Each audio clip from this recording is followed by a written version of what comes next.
bom dia, boa tarde e boa noite, 9/1/2024. A gente está aqui com uma pauta muito interessante, uma pauta que foi tratada no grupo do LinkedIn e foi incorporada na comunidade Lei Geral de Proteção de Dados, ou comunidade LGPD, que é a questão do primeiro cliente e aí o primeiro contrato. Como que acontece o primeiro cliente? Pelo que a gente entendeu, e o que provocou a enquete lá no LinkedIn foi a gente estabelecer que a Lei Geral de Proteção de Dados estava saindo de moda, perdendo um contexto de alavanca, um contexto de aceleração, um contexto que as empresas estariam se apropriando. E, de uma certa forma, talvez isso seja verdade, porque uma das coisas que provocou a Lei Geral de Proteção de Dados não foi o mercado, mas foram os técnicos achando que a Lei Geral de Proteção de Dados ia se tornar um negócio. E aí, o primeiro lugar onde a Lei Geral de Proteção de Dados aconteceu foi na parte de treinamento dos profissionais de adequação, treinamento das pessoas que iam se adequar para fazer a adequação da Lei Geral de Proteção de Dados. E aí, esse mercado parece que ele virou aquecido porque tinha muita gente querendo participar. E a gente teve uma experiência aqui na comunidade, que foi o Labs LGPD, e a gente entendeu o tamanho da dificuldade que é fazer sem um aplicativo ou sem uma metodologia, deixando um pouco aberto, né, para que as pessoas pudessem trabalhar. E aí a gente percebeu o tamanho do problema. A gente também entendeu que muita gente no mesmo projeto não ia fazer bem para um projeto que vai ter sucesso, que vai ter resultado. Então, o que a gente entendeu? Que pode estar conectando poucas pessoas, sendo que alguns com menos experiência que vão poder trabalhar, vão estar sendo aplicado um aplicativo, tem que contratar um aplicativo para ter uma ordem e um trabalho conciso, porque aí ele vai estar equilibrado numa metodologia que precisa também de acontecer. E nessa condição, a gente também iria buscar a conexão para que dentro desse projeto acontecesse alguém com experiência. E aí, o que a comunidade quer fazer? Ela quer aproximar. Mas a comunidade não está entendendo, e a comunidade hoje sou eu e o Dante, né? Que a gente nós somos o conselho e quem está fazendo a comunidade acontecer. A comunidade tem um grupo no WhatsApp com 69, mais ou menos 69, 70 pessoas profissionais, alguns mais experientes, alguns menos. Para que faça adesão na comunidade, tem uma cobrança de R$19,90 por mês, ou de R$9,90 se a pessoa resolver pagar o ano inteiro. Então, de R$19,90 vai para uma similaridade de R$9,90 mensalidade, mas tem que pagar 118 e alguma coisa um único boleto. E por que a gente cobra isso? Porque a gente administra, porque a gente cria a pauta, porque a gente cria a agenda, e a gente se propõe a estar aqui. E nesse momento a gente está se propondo que a comunidade tenha essa energia de conectar alguém com experiência com algumas pessoas que não tenham tanta experiência para fazer a primeira adequação. E nessa primeira adequação, ela não acontece assim, no estalo. Porque sem prospectar um cliente, ela também não acontece. Então, a gente primeiro precisa de identificar um cliente. Como é que a gente identifica um cliente? Primeiro, a gente coloca um punhado de conteúdo na internet, a gente cria iscas para que as pessoas possam levantar a mão e fazer questionamento, e aí a gente tem a oportunidade de falar e de ouvir o que elas estão buscando. Uma das coisas que a gente percebeu aqui na comunidade, e a gente vai estar falando disso por algum tempo aqui, sobre essa condição do primeiro cliente. Por quê? Porque tem assuntos e tem conteúdos que não vão gerar empatia, não vão gerar atração. A gente acaba parecendo que a gente está gerando medo. E o medo não está sendo um bom agente de vendas, de conversão de clientes. O medo está mostrando para as pessoas que, eventualmente, elas não vão participar, ou elas fala o seguinte: isso não vai acontecer comigo. Se a gente olhar para isso, por exemplo, hoje na questão da saúde, a gente não escuta mais, e eu vou falar de um tema até polêmico quando eu vou falar disso. A gente não escuta mais sobre HIV ou sobre a AIDS. Ah, por quê? Porque mesmo que a pessoa se infecte, ela vai ter uma vida razoavelmente normal desde que ela tome um coquetel. E aí, inibiu aquela proteção de falar o seguinte: olha, se você pegar AIDS, você vai morrer. As pessoas agora, elas já sabem que tem um coquetel, elas vão tomar o coquetel e elas vão sobreviver. E aí, acabou aquela discussão de sexo com proteção, planejamento, acabou. As pessoas não falam mais disso, e aí parece que isso acabou. Por exemplo, a gente acabou de sair do movimento pandêmico, né, da pandemia do Covid. E até ontem era obrigado a lavar a mão e depois passar álcool. Hoje as pessoas estão comendo na rua sem lavar a mão, sem passar álcool, sem nada. Esqueceram, quer dizer, um negócio que aconteceu há 2 anos atrás, que provocou um crash no mundo inteiro. E aí a gente vira e fala o seguinte: as pessoas pararam de escutar, aquilo não é mais interessante. E quando a gente está falando da Lei Geral de Proteção de Dados, a gente ouve muito ainda, qualquer palestra, a primeira coisa que o cara vai falar é sobre o CPF. E do mesmo jeito, isso me irrita, eu confesso que isso me irrita. E do mesmo jeito que fala do CPF, fala da multa. E eu lembro que na área de TI, que eu sou da área de TI, o Dante é da área de TI, o Daniel, você é da área de advogado ou de TI? Administração. Administração. Então você está mais conectado aos recursos humanos nesse momento. Legal. Isso. Então, quando a gente falava na TI de software pirata, a gente tinha gente que vendia essa condição em cima de uma multa de 3.000 valores de uma licença. Eu acredito que ninguém foi multado em 3.000 valores de uma licença. Ninguém foi. A Microsoft não multou ninguém. Ela chegou, quando ela identificava algo, ela caminhava na direção de fazer um acordo para que a pessoa comprasse. Bom dia, Vânia. Então, nessa condição de argumentar, de criar marketing para que as empresas passem a ouvir essa parte da Lei Geral de Proteção de Dados, a gente precisa de criar conteúdo que fale com elas. E o mercado que mais se apropriou da Lei Geral de Proteção de Dados é o de jurídico, que fala da lei, que fala do número da lei, que fala dos ajustes em número da lei, das datas, e aí ele traz um tema também chato e que ninguém quer ouvir.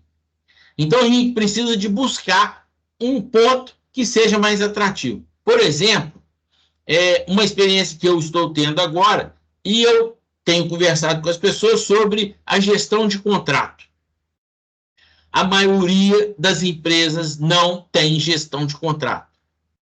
Ou não tem gestão de contrato, ou não tem contrato. E aí, uma das argumentações que foram colocadas nessa parte, e por que eu estou falando disso? Porque esse pode ser um conteúdo de prospecção de cliente. E, além disso, em vez de falar de clientes externos, daquele cliente que as pessoas ficam falando que no e-commerce todo mundo está pegando os dados puramente para emitir a nota fiscal. Por quê? Porque ele não pode nem fazer marketing agressivo com aquele cliente. Ele não pode fazer remarketing com aquele cliente. Porque normalmente as vendas do e-commerce, elas são feitas através das plataformas que são as grandes vendedoras. E todo mundo que está vendendo dentro do marketplace é um pequenininho que está lá escondido e por acordo com o marketplace não pode chegar no cliente. Então, a chance daquele dado que ele pegou transformar num marketing agressivo que vai estar chegando no cliente é quase que zero, porque se ele fizer isso, o marketplace pune ele, tira ele da plataforma. E é lá que as coisas são vendidas. Então, quando a gente está falando que os dados de clientes externos, eles até podem ser um problema para grandes bancos, para grandes marketplaces, mas que estão muito longe do nosso mercado. O nosso mercado é empresas de abaixo de 1.000 clientes, uns 3% de mercado que a gente tem. Se a gente for colocar um de 100 clientes, talvez uns 25% de market share que a gente tem. E se a gente for falar de 10 funcionários, esse talvez seja os 60% do market share que a gente tem para que a gente trabalhe. Então, quando a gente está trabalhando dessa forma, o que a gente precisa de olhar? Como que a gente vai entender esse pequeno empresário de 10 a 20 funcionários e o quanto ele precisa de gestão de contrato, de estabelecer a corresponsabilidade dos dados que ele armazena dos funcionários, porque os dados dos funcionários são o lugar onde ele está mais vulnerável, porque lá tem salário, lá tem pensão de alimentos, né, de menores, porque as pessoas separam, né, elas casam, separam, às vezes elas nem casam, né, elas fazem filhos, e aí tem um punhado de gente que é pai solo, mãe solo, e aí, se tem um solo, provavelmente tem um outro que está lá só pagando a conta, ou ajudando, né, contribuindo. E isso faz parte lá do RH. O RH sabe essa informação. E eu estou vivendo uma experiência diferente, porque em determinadas empresas que têm CIPA, alguns exames que são dados muito sensíveis são obrigatórios na ficha do funcionário. Então, é uma obrigação que a empresa manda o funcionário fazer o exame e aquele exame vai para a ficha. Então, quer dizer, é uma exposição, quer dizer, a empresa precisa de saber, a CIPA precisa de saber e o Ministério, se for lá questionar, vai precisar de ver também.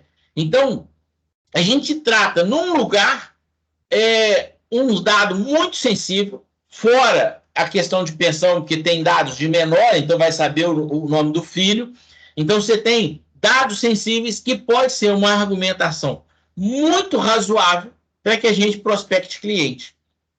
E aí, nessa hora, a gente está aqui na comunidade falando exatamente isso. Fala assim, olha, se eu vou conectar uma pessoa com outra pessoa, ou seja, alguém que não tem experiência com alguém que tem experiência, a partir desse momento, eles vão fazer um trabalho conjunto longe da comunidade. A comunidade só teve a energia convergente de fazer isso acontecer e de estabelecer que alguém que, por exemplo, está em Santa Catarina, se conecte com alguém que esteja em Minas Gerais, né, Dante? Em Juiz de Fora ou Bar, mas pode estar em Salvador, pode estar em Cuiabá, pode até estar fora do país, porque a comunidade hoje tem pessoas que estão fora, né, estão em Portugal. Então, você se conectar com uma pessoa mais experiente, estabelecer um contrato de parceria, discutir como é que vai ficar o faz-me rir, né? Você vai ganhar X, eu vou ganhar X, eu vou trabalhar tanto, você vai trabalhar. Estabeleceu as regras, isso vai acontecer longe da comunidade, longe da auditoria da comunidade. A comunidade não vai nem ganhar com isso, nem a comunidade de Lei Geral de Proteção de Dados, ela está aqui simplesmente criando essa energia convergente para que quem não tenha experiência possa estar adquirindo experiência, fazendo uma adequação e, eventualmente, como esse mundo é plural, a gente pode estabelecer sociedades que vão ser sociedades por projeto, mas à medida que os projetos forem andando, ela vai se tornando uma sociedade mais perene, que a gente não precisa mais de estar do lado, na mesa do lado, para trabalhar junto, né? A gente pode estar trabalhando junto, mesmo que não esteja no mesmo escritório fisicamente, mas a gente pode estar trabalhando junto, porque dá para fazer isso, escrever através do como é que fala? Oi, Carlos. A gente pode até importar um caboclo de longe, né? Porque o Carlos ele é importado de muito longe.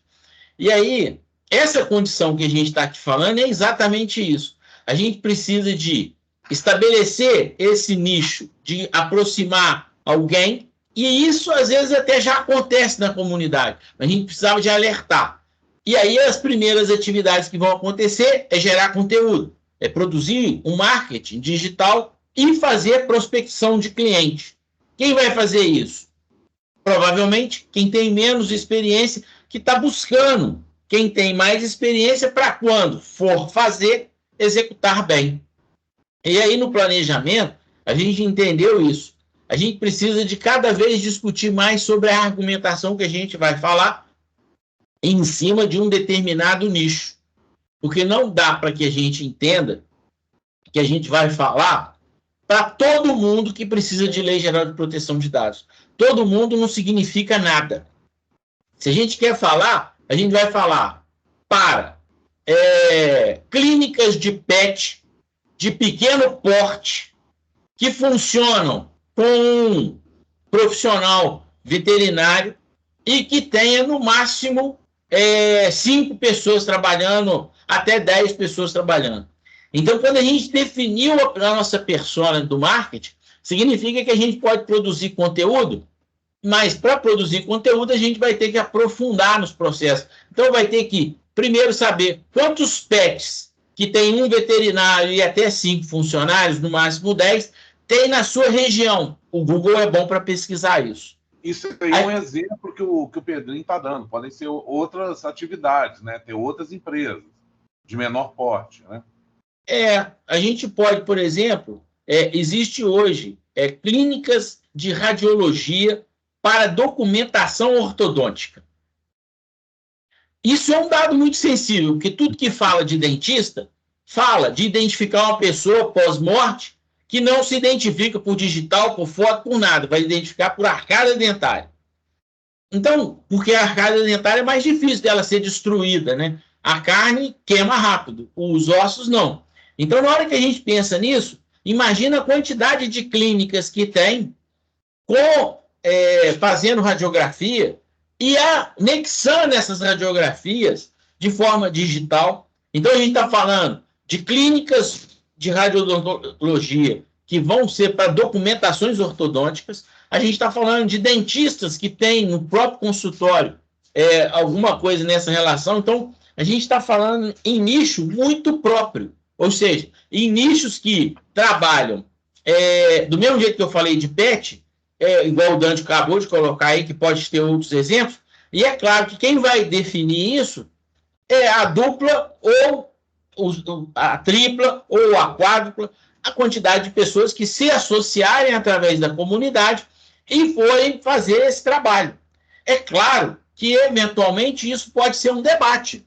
Virar e falar o seguinte, olha, vamos fazer todo mundo um marketing concentrado para que a gente hoje, na nossa comunidade, a gente tem participantes em praticamente todos os estados brasileiros.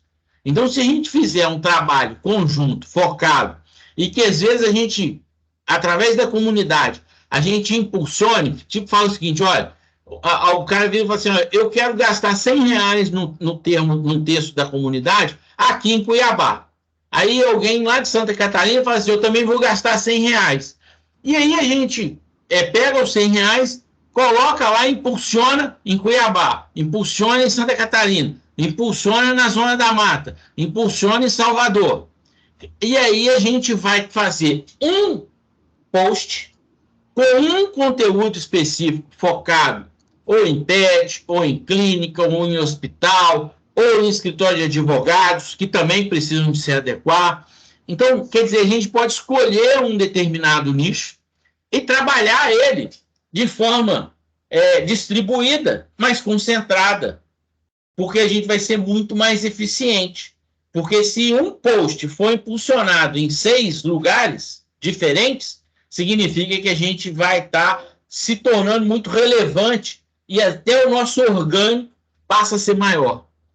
E se levantar a mão na região que está alguém, isso vai estar exposto na comunidade e aí, preferencialmente, vai ser daquela pessoa que tiver levantado a mão, que estiver lá. E como não é um negócio que é de contrato, nem de nada, a gente vai estar agindo de forma muito transparente, né? Então, eu penso que a gente está numa condição de criar uma energia boa e uma energia que pode transformar aquilo que a gente vem percebendo, que é as pessoas estarem parando de falar da Lei Geral de Proteção de Dados e buscar, dentro de propósitos como gestão de contrato, medicina do trabalho, que lida muito com isso, exame laboratorial em lugares que tenham essa preocupação, por conta da CIPA, por conta do RH, então que a gente tenha outras argumentações. E na última vez que o Matosinho teve aqui, eu adoro citar o Matosinho, porque ele é um cliente e ele tem uma experiência de adequação de uma área de saúde. E ele trouxe uma observação muito interessante. A Lei Geral de Proteção de Dados pode ser um negócio de muita obrigação e a gente não percebe o valor que ela transforma os processos em processos mais robustos dentro da empresa. Agora, o ESG parece tão voluntário falar dele e ele conecta também com a Lei Geral de Proteção de Dados. Porque se eu faço um dízimo social, significa que eu estou devolvendo algo que a minha empresa ganhou para a sociedade, para o bem da sociedade, né? Às vezes, com determinadas coisas, por exemplo, não teria dados pessoais, né? Vamos colocar aí crédito de carbono. Mas se a gente falar de cultura, a gente pode estar conectando a nossa empresa com a área de teatro.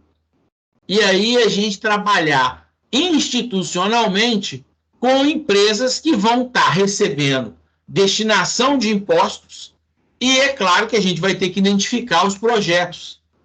Então significa que eu não posso vazar informação confidencial.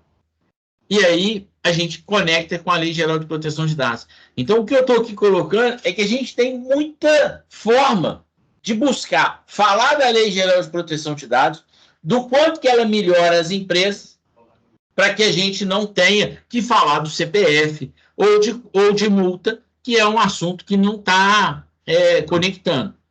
E aí, é claro, quando a gente também, além de falar disso, a gente olha para o lado e fala o seguinte: se a comunidade pode ser esse propósito de aproximar, se a gente coloca isso como uma bandeira, pode ser que isso aconteça de forma mais real.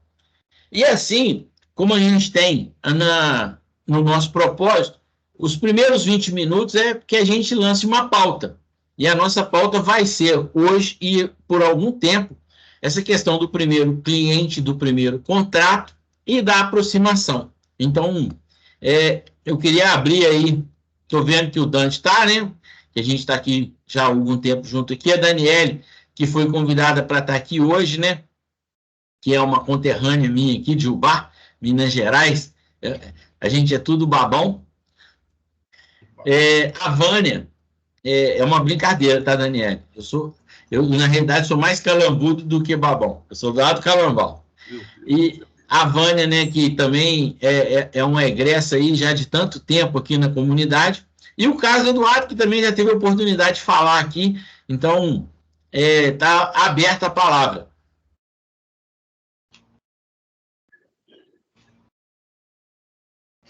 Bom, e se ninguém for falar, eu falo. Não, eu queria fazer uma parte aqui, de corroborar com o que você disse na questão de angariar o primeiro cliente ou os primeiros clientes. Não é uma tarefa lá muito fácil, mesmo porque quando você começa na área de privacidade e proteção de dados, ninguém te conhece. Então, assim, não existe um histórico anterior que as pessoas te conheçam. Então, você tem que ter ali alguns argumentos que consigam comover, né, o empresário que você está conversando a embarcar no mundo da privacidade e proteção de dados. O que não é lá uma tarefa muito fácil, né? Você está conversando com o gestor de uma empresa e quando você fala isso, você está falando para ele, olha, você vai gastar dinheiro. Então, você tem que ter argumentos muito tácitos, né, para convencer esse cara a começar um projeto de privacidade e proteção de dados, né? O Everton entrou aí agora. Ô Dante, quando você fala dessa parte, é importante que a gente também fale de uma outra coisa. Quando a gente está falando de prospectar, às vezes a gente pode prospectar na base que a gente já trabalha. Porque nada melhor do que a gente falar para quem a gente já é conhecido, né? E se a gente mudar esse tom da Lei Geral de Proteção de Dados, não falando da lei especificamente, mas, por exemplo, da gestão de contrato, que a gente já entendeu que é uma dor forte dentro das empresas, ou da responsabilidade de exposição numa gestão de risco, numa eventual possibilidade de exposição dos dados sensíveis, que tenham, por exemplo, a medicina do trabalho. Às vezes a gente não sabe, mas a medicina do trabalho ela lida com dados que são, na maioria deles, de propriedade exclusiva do titular de dados. Embora a empresa tenha a obrigação de fazer. Então, a gente recebe um laudo da medicina do trabalho, mas não recebe o exame. Mas a gente é corresponsável, por quê? Porque existe um contrato da empresa, que é o controlador, com a empresa controladora da medicina do trabalho. Se houver um vazamento de dados, a medicina do trabalho hoje, ela é fiel depositária do titular de dados, que tem lá os exames feitos. Sim. E, eventualmente, esses contratos não regem isso. E aí, numa gestão de crise, ninguém sabe quem é que vai ter que ser responsabilizado. É um problema. É um problema. Então, às vezes a gente pode estar lidando em outros argumentos, em outros temas, que não a lei, mas na hora de fazer adequação a gente vai fazer baseado na lei. Aí vai fazer o data mapping, vai fazer o diagnóstico, vai avaliar os riscos, e aí, e até quando a gente avalia os riscos, vai também avaliar a relevância dos problemas, que eventualmente você trata os dados, mas não tem nem relevância. Você tem lá 20 fichas por ano, e a cada 5 anos você implementa um descarte, aí você vai estar lidando aí com 50 fichas, isso não é um problema, né? O último contrato que eu assinei com uma empresa que já nos atende aí há uns 7 anos, já trouxe uma cláusula de proteção de dados. E aí essa é uma parte que tem que estar lidando da Lei Geral de Proteção de Dados em termos da privacidade e da corresponsabilidade que trata, principalmente quem mexe com TI, que tem acesso pleno, né, Judge? Sim. E uma coisa que também a gente tem que estar claro, que, por exemplo, às vezes a gente tem acesso pleno aos arquivos que estão lá em PDF, mas os arquivos do sistema, a gente não tem login, a gente não é usuário do aplicativo.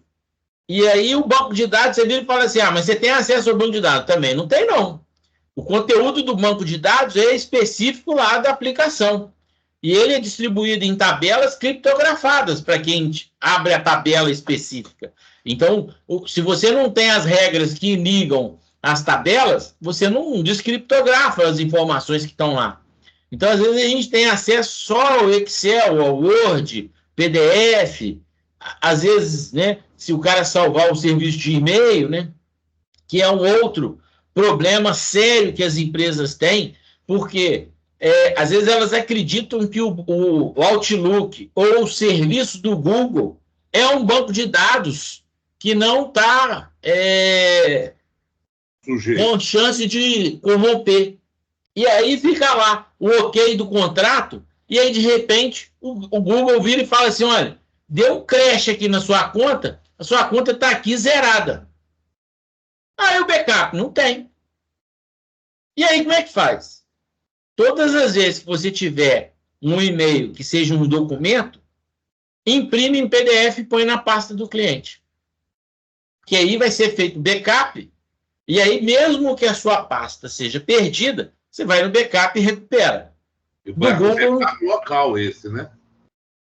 O backup que tem que ser feito, que pode ser na nuvem, pode ser em fita, pode ser o backup que for, mas ele tem que estar numa pasta de sua propriedade, né?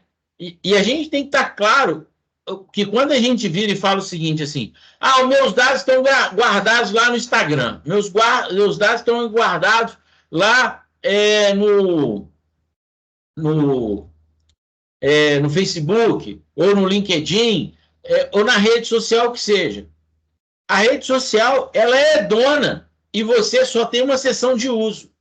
E na regra lá fala o seguinte, se eventualmente der um crash aqui, eu não vou voltar backup não, está tudo perdido.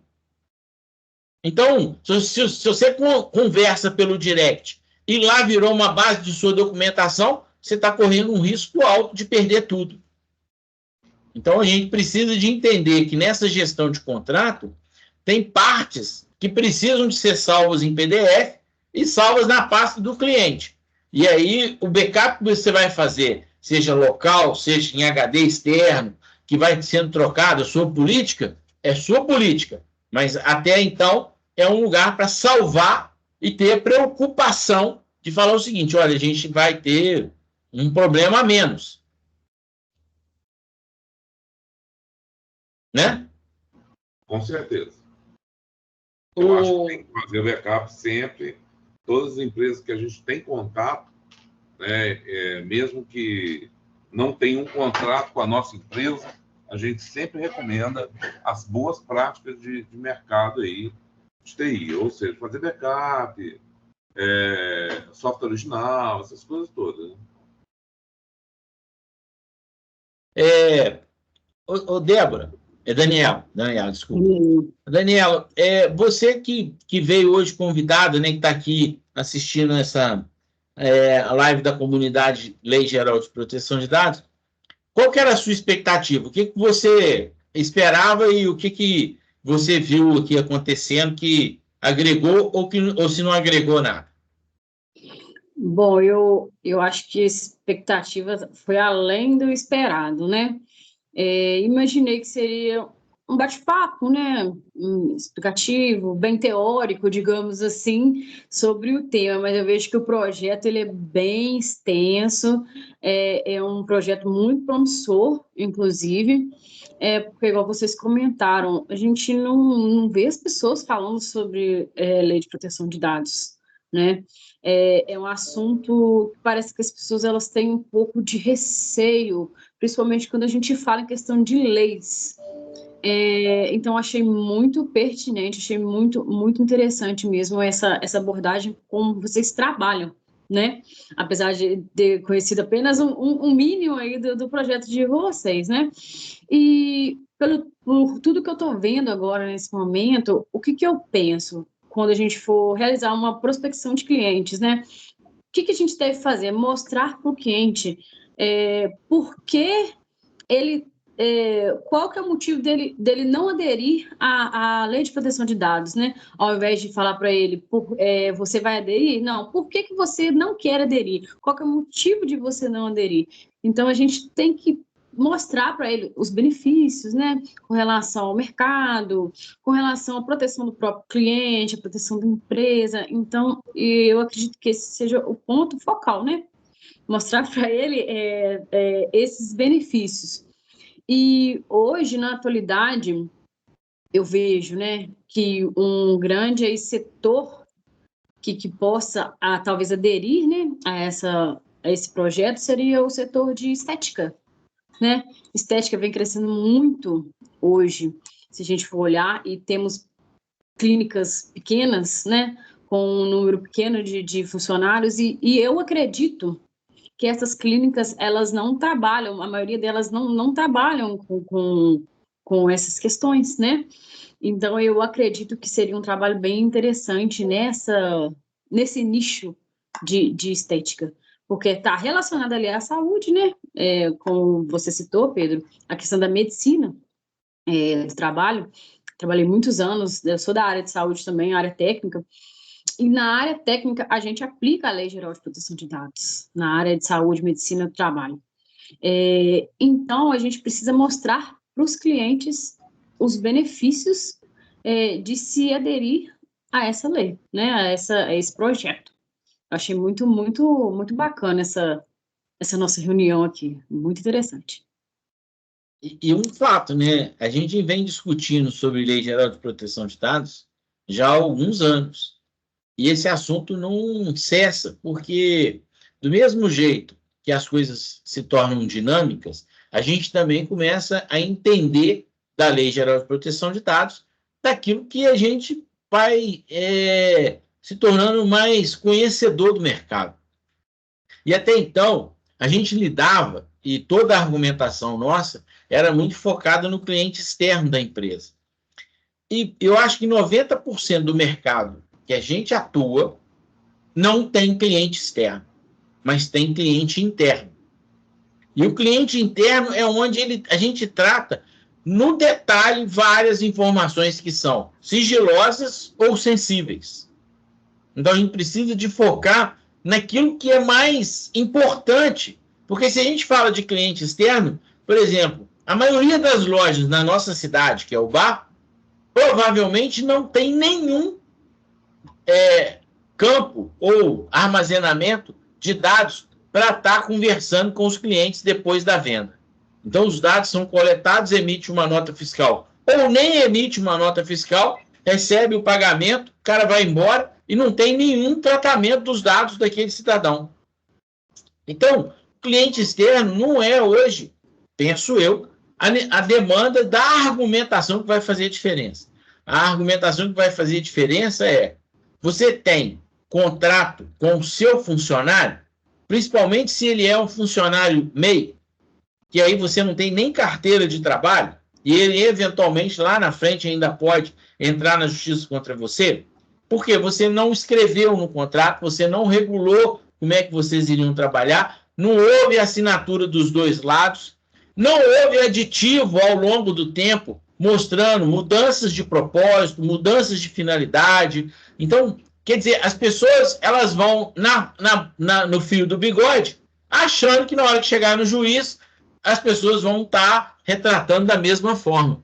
E, às vezes, a parte de contrato pode ser o que a Lei Geral de Proteção de Dados vai tornar mais importante. Fala, Everton.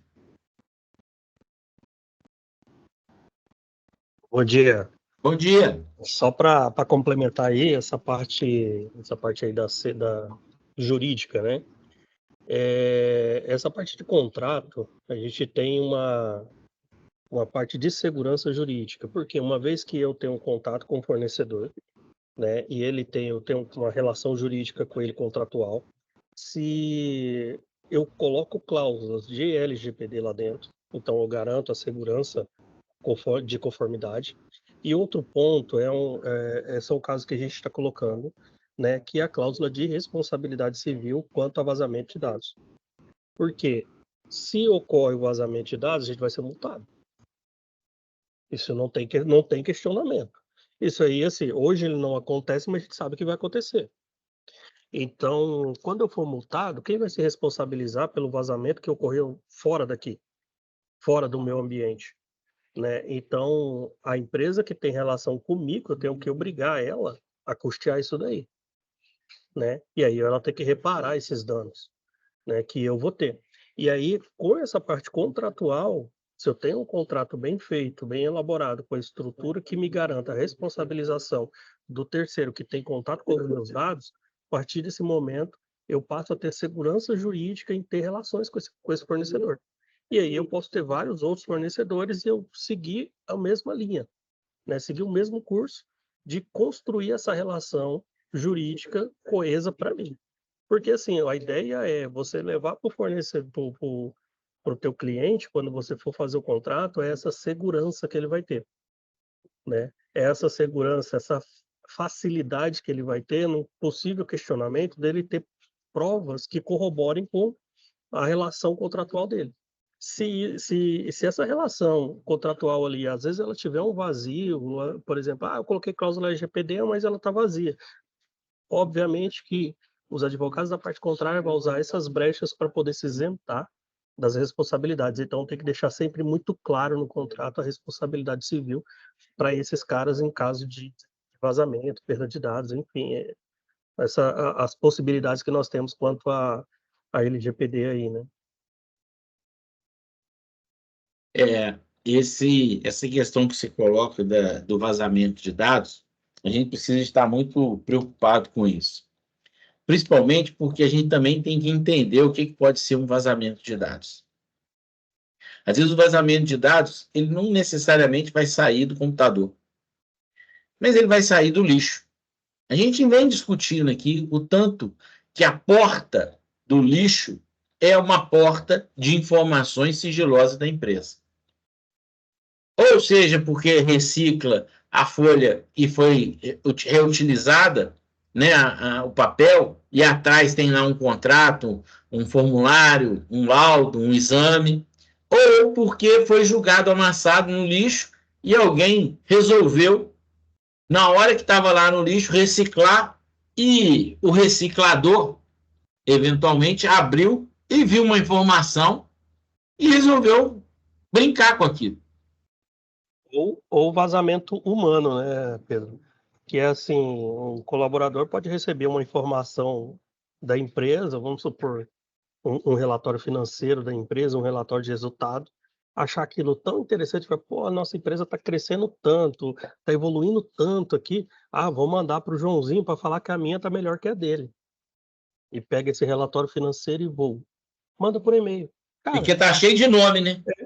isso assim, houve vazamento por meio de ransomware, houve vazamento. Não, o vazamento aconteceu porque E por encaminhamento. a pessoa não foi instruída o suficiente quanto à classificação da informação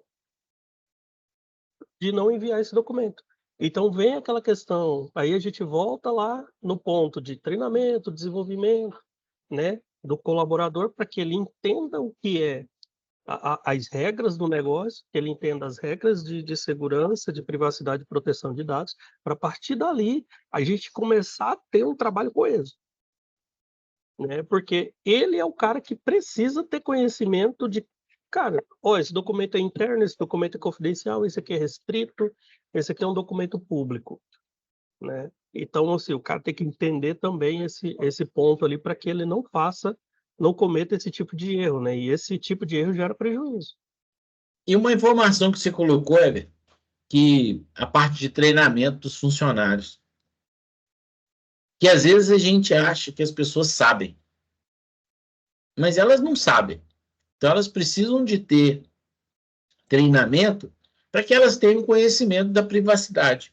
Então, privacidade é algo que precisa não só de ser treinado para as pessoas, para que elas se preocupem com o indivíduo que ela é, e quando ela tiver acesso a uma informação que não for relacionadas a ela, que ela possa levantar a mão e eventualmente falar de uma falha do processo.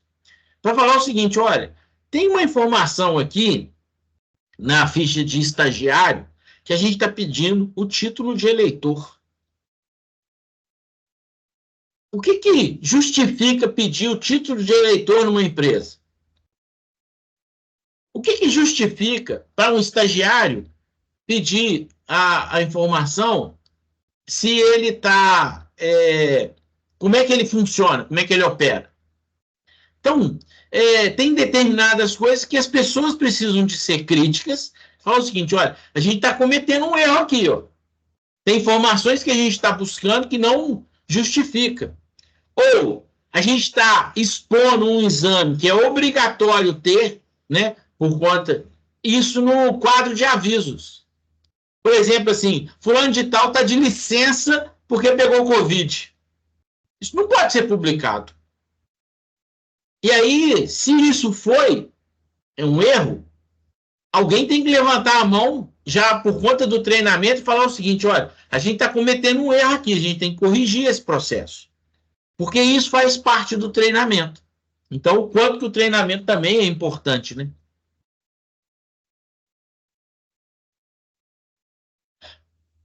O Carlos levantou a mão aí, pode abrir o microfone, Carlos. Bom dia, gente, tudo bem? Tudo bem. Muito boas as discussões, elas trazem informações valiosas, né? Eu não sei o quanto vocês têm percebido por onde vocês têm estado com relação a quais são os motivos que afloram quando vocês abordam as empresas em relação à negativa, digamos assim, de adotar, né, as normas da LGPD, se adequar à LGPD. Mas eu, pessoalmente, tenho sentido, mais do que tudo, um certo ceticismo, né, por parte das pessoas, das empresas, no que se refere a uma espécie de inconsciente coletivo de essa lei não vai pegar, né? Não sei se vocês têm se defrontado com esse tipo de coisa ou se essa é a maior parte das situações que tem acontecido, né, com vocês. Eu tenho sentido isso. E eu tenho sentido que essa é a maior quantidade de vezes que ocorre esse pensamento, né? Essa ideia, não, não, isso não vai me atingir, isso, eu não preciso disso, né? Essa lei não vai pegar, tal. Mas assim, do meu lado, no meu pensamento e da minha experiência, né, com esse tipo de coisa, que na verdade eu lido com esse tipo de assunto desde o começo dos anos 2000, quando eu fiz uma consultoria para uma empresa multinacional grande, exatamente lidando com essa questão de documentação e dados da área de medicina e segurança do trabalho, né? Que esse sigilo, essa coisa toda, e o rigor que tem que se ter ao longo de todo o processo e também ao longo de toda a cadeia de suprimento, né? Porque, inclusive, na época, o que pegava não era a LGPD, e sim a lei Sarbanes-Oxley, né? Ela é uma empresa multinacional com ações, né, na Bolsa de Nova York. Então, os caras auditavam toda a cadeia dos fornecedores deles, né? E até os clientes também. Então, tinha que ter um sigilo muito grande em tudo que se faz com a empresa. E eu penso que não importa o tamanho da empresa, tem que aplicar esse tipo de rigor, né, na questão dos dados sensíveis, né? O Carlos, na hora que você coloca isso, foi uma das coisas que provocou muito essa discussão do primeiro cliente e do primeiro contrato. Por que que o mercado está desacreditado? E quando a gente também começa a entrar no mercado, a gente começa a ver o seguinte: a maioria das empresas não lida com cliente externo. Então, porque ela não lida com cliente externo, e isso é predominantemente a argumentação que a maioria das empresas tem, da mesma forma que a gente falou aqui agora, parte de e-commerce. O marketplace, ele faz uma propaganda ostensiva usando o Google, o Ads do Facebook, o Ads do TikTok e todos esses Ads que são pagos. E estão à margem da Lei Geral de Proteção de Dados, porque são dados anonimizados, tratados de forma a serem vendidos com o propósito comercializado que todo mundo aceitou ao se tornar usuário de uma dessas redes. Em contrapartida, a gente tem que falar dos funcionários. E quando a gente fala dos funcionários, não é uma argumentação que a maioria das pessoas usam quando vai falar de Lei Geral de Proteção de Dados. Uma outra coisa que é muito gritante é a questão do contrato. A maioria das empresas não tem contrato. Então, o que eu acho que tem que acontecer e que a gente vem colocando aqui de forma tão recorrente é que a gente precisa de mudar a nossa argumentação. A argumentação que era feita baseada na multa e no CPF do cliente não faz mais sentido. Concordo com você. O cliente vai falar assim, isso não vai chegar em mim. Eu não tenho nem nada na internet para ser exposto. E aí ele não está preocupado com o lixo, ele não está preocupado com a contabilidade dele, ele não está preocupado com a medicina do trabalho. E todos os clientes, todos os potenciais clientes, têm conexão com a medicina do trabalho. Todos. E essa conexão cria uma responsabilidade. Teve uma moça que veio aqui falar sobre medicina, né? uma advogada, e ela colocou que ela ganhou o processo porque o cara da medicina do trabalho entregou para o outro advogado o laudo dele, que ele não poderia fazer, porque aquilo é do titular de dados. Então, quando as pessoas não têm informação, elas eventualmente compartilham. A gente viu isso na época da pandemia, um farmacêutico, e a gente tratou isso aqui, né? Isso foi alvo de uma discussão nossa aqui, um farmacêutico, ao receber uma receita de um médico receitando cloroquina, ele fez uma live online, falou o nome do médico, falou o nome do paciente, falou que ele estava tomando cloroquina. Independente da questão política, ele não podia fazer isso. E aí ele foi multado. E provavelmente, como esse ambiente de farmácia já é um ambiente que foi alvo na primeira leva da Lei Geral de Proteção de Dados, se adequou. Hoje, se você for fazer uma compra de uma aspirina lá na farmácia, você vai passar por um protocolo de, no mínimo, meia hora. Ninguém entra numa farmácia para comprar uma aspirina e não fica lá pelo menos meia hora. Porque você tem que assinar um punhado de coisa, tudo, os caras estão lá, e aí eu não sei como é que eles tratam isso, porque isso gerou um monstro, porque provavelmente quem está cuidando e armazenando esses dados deve estar hoje igual a Netflix ou o YouTube, né?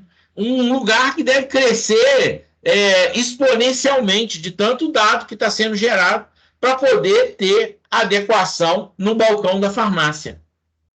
E ainda assim a gente vê, né? Porque a gente já discutiu aqui também, que eu acho que a Drogasil, independente disso tudo, passou a querer vender um AD Drogasil, né? Vender propaganda no site da Drogasil baseado naquilo que era a experiência de consumo, e ela não tinha esse propósito na hora que ela adquiriu as informações. Mas como ela tem uma base monstruosa de dados, ela se sentiu no direito de poder negociar. E aí, a gente está aqui, eu acho que essa é uma das bases que a gente está aqui discutindo e que gerou essa condição do primeiro cliente, do primeiro contrato, para falar o seguinte: como é que a gente vai fazer para a gente mudar essa percepção? E no exemplo que eu coloquei, é um exemplo destacado, porque na parte de PET, que tem funcionários, então vamos colocar, tem 5 funcionários e um veterinário. Quando tem um PET, não é uma informação sensível, mas o pai de um PET é uma informação sensível. A mãe de um PET é uma informação sensível. E como que isso é tratado? É uma informação sensível. Então, às vezes a gente está lidando dessa lista toda, quando a gente fala de PET, talvez é o único lugar que a gente hoje tem relacionamento e armazenamento de dados sendo tratados de pessoas, porque são pais ou mães de PET. Porque o resto tudo, a gente está lidando, se bem que também quando a gente fala de pacientes odontológicos, a gente também está falando de uma carteira de clientes externos.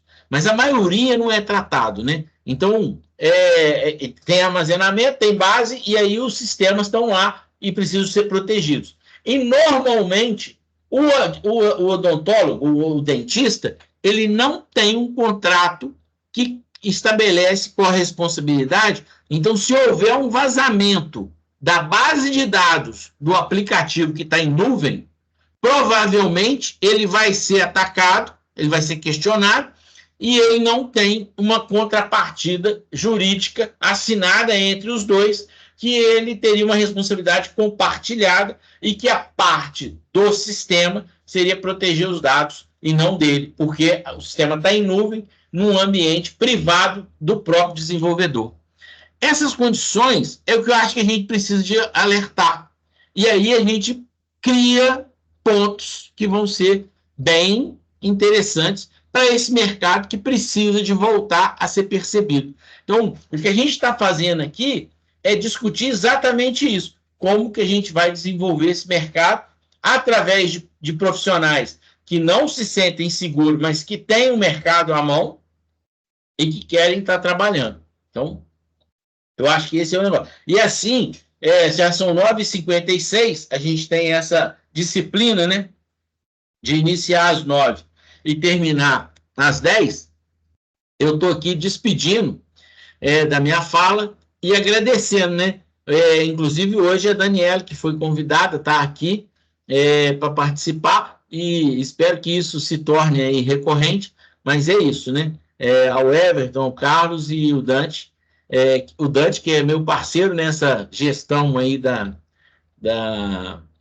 comunidade, e é claro que ainda está sob um convite, né, o Everton, de vir participar também e de se tornar aí um conselheiro. Agradeço o convite, pessoal. Foi uma horinha bem produtiva, com ricos conhecimentos. Eu espero estar por aqui mais vezes. Então é isso. Eu penso que a gente hoje está dando um passo a mais nessa direção. A gente vai estar também gerando mais conteúdo, e eu estou pensando que a gente possa estar no LinkedIn fazendo um ao vivo no grupo do LinkedIn, para que essa questão